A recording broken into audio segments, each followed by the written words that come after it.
नमस्कार मित्रांनो, जय महाराष्ट्र. कित्येक वर्ष आपण ऐकत आलेलो आहोत की मराठीला अभिजात भाषेचा दर्जा कधी मिळणार, मराठी अभिजात भाषा म्हणून कधी घोषित होईल, याकडे संपूर्ण महाराष्ट्राचे लक्ष लागलेले आहे. आपल्या सगळ्यांना माहीतच आहे, मराठी ही महाराष्ट्राची राजभाषा आहे.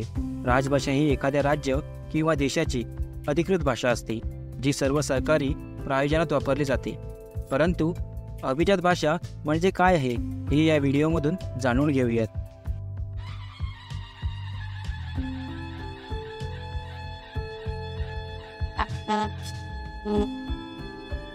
तर मित्रांनो, अभिजात भाषा हा एखाद्या वैशिष्ट्यपूर्ण भाषेला भारत सरकारद्वारे दिला जाणारा एक दर्जा आहे. केंद्र सरकारने अभिजात भाषेचे काही निकष ठरवलेले आहेत. हे निकष पुढीलप्रमाणे आहेत.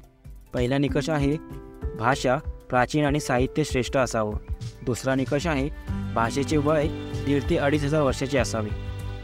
तिसरा निकष आहे भाषेला स्वतःचं स्वयंभूपणा असावा.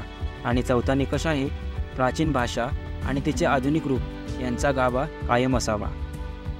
भारत सरकारने आतापर्यंत तामिळ, संस्कृत, तेलुगू, कन्नड, मल्याळम आणि ओडिया या 6 भाषांना हा दर्जा दिला आहे.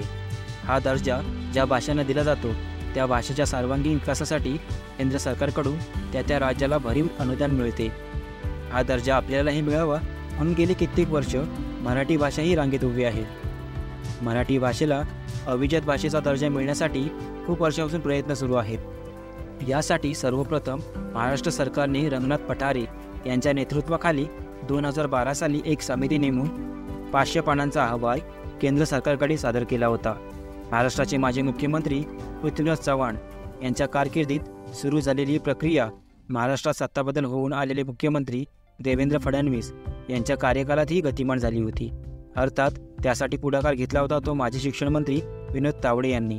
परंतु काही न्यायप्रविष्ट कारणांमुळे ती संधी हुकली आणि आजही मुख्यमंत्री उद्धव ठाकरे यांच्या नवीन सरकारचे प्रयत्न सुरू आहेत.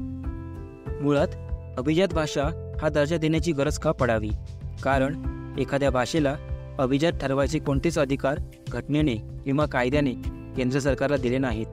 भारतातच काय तर जगात कुठेही एखाद्या भाषेला अभिजात ठरवायचे असे नियम व निकष नाहीत. याची मोहीम सुरू झाली ती तमिळनाडूमधून आणि तीही एका राजकीय दबावातूनच. आपली तमिळ भाषा ही संस्कृत भाषाकुळापासून सर्वस्वी वेगळी असून तिच्यापेक्षा प्राचीन असल्याचा दावा तेथील राजकीय पक्षाने केला. या राजकीय दबावातूनच 2004 साली तमिळ भाषेला अभिजात भाषा म्हणून घोषित करण्यात आले. परंतु त्यानंतर एक नवाच पेच निर्माण झाला. जगभरात प्राचीन भाषेची मान्यता असलेल्या संस्कृतला भारतातच अभिजात दर्जा नसेल तर कसं होणार?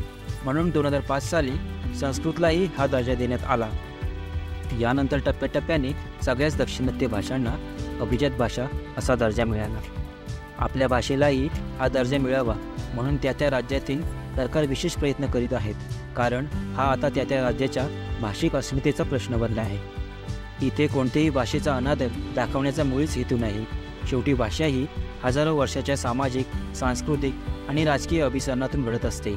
म्हणून प्रत्येक भाषा अभिजातच म्हणायला हवी आणि ती टिकवायलाही हवी.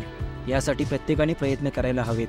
केवळ राजकारणाच्या हाती नेतृत्वाची धुरा देऊन काहीही होणार नाही. भाषा जगवण्यासाठी आपण आपल्यापासून सुरुवात करायला हवी. मात्र त्याआधी अभिजात भाषा अशासाठी आणि कोणासाठी असाही प्रश्न प्रत्येकाच्या मनात यायला हवा. मराठी भाषेला अभिजात दर्जा मिळाला तर आनंदच होईल, कारण मराठी भाषेवर माझं प्रेम आहे आणि माझ्या मराठी भाषेला हजारो वर्षाचा इतिहासही आहे.